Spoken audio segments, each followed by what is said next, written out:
எழுதியாச்சு, படிச்சு விடுவோமா? ஆசையும் கவலையும், ஆசையும் கவலையும் அன்புள்ளவர்களுக்கு. அம்மனி, உன் ஊர்ல உனக்குன்னு ஒரு கடை போடணும்னு ஆசை தானே உனக்கு?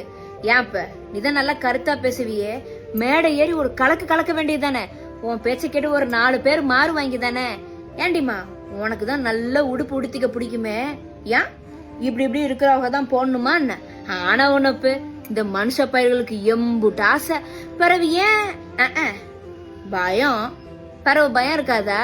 இந்த குரு குரு குரு குரு குருன்னு பாக்குறாங்களே, ரொம்ப முக்கியமானவங்க. சில சொந்தக்காரங்க என்னத்தை பேசி விடுவாங்களோ, உடனைக்கு பின்னாடி ஓயாம பேசிட்டு இருக்கவங்க என்னத்தை பேசி விடுவாங்களோ.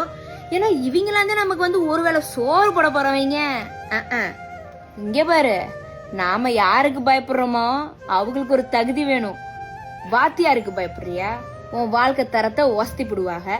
நல்லது கெட்டதுக்கு கூப்பிடாமையே ஓடி வந்து நிக்கிறாங்களே, அவங்க மனசை என்னைக்கு நோகாம பேசிவிடணும்னு பயப்படலாம்.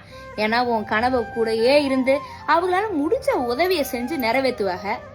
அம்மனே, அதை விட்டுட்டு இவங்க பேசுற 4 வார்த்தையை கேட்டு நீ தோத்துட்டேன்னு வையி, ஜெயிக்கிறது இவங்க. அதே இந்த 4 வார்த்தையை கேட்காம உனக்கு பிடிச்ச சோழிய நீ பாத்துட்டேன்னு வை, ஜெயிக்கிறது நீதான். அட அதுக்கப்புறம் அவங்க முகரை எங்கேயோ கொண்டு போய் வைக்கிட்டோம், உன் முகத்தை நிமித்திருவல்ல. இப்படிக்கு கேப்ரல்லா.